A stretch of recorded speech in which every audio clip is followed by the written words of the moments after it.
नाही तुझं काम अजून? काम नाही झालं अजून बाळा. आता जेवण केलंय बघ. ही जेवण केल्यावर असं सगळा किती पसारा पडलाय. परत स्वयंपाक केलेला इकडे किचन कट्ट्यावर सगळा पसारा तसाच आहे. मग आता हे सगळं साफ करून घेते की मी. हा किचन कट्टा बी पुसायचा आहे. किचन कट्टा पुसायचा आहे. परत भांडी घासायची ती. तू द्राक्ष खाल्ली नाही त्याच दिवसभर? हा एवढी गोड छान छान द्राक्ष होती तशीच राहिली का नाही आज? आता पटपट हे सगळं स्वच्छ करून घेते. मग तुला थोडासा अभ्यास करूया तुझा. जरा सर्दी झाल्यामुळे तुला काही करू वाटत नाही का?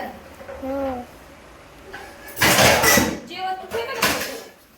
हो भांडे पण पडले तिथं. भांडी पडली. आता भांडी घासून घेतली पटपट. हा भांडी घासून घेतली. पण त्याच्या अगोदर एक गोष्ट लक्षात आली. काल कसं का नाही झाडांना पाणी घातलं नाही का मी. पूर्ण वाळून गेलंय. घरात असून सुद्धा ह्याला रोज पाणी घालायला लागतं. नाही तर पूर्ण वाळून गेलंय. हो आजच घातलं नाही तर कसं सुकलंय बघ. बघ की हो सुकलंय कसं. आणि माती वाळली बघ. माती काय दाखवा येत नाही.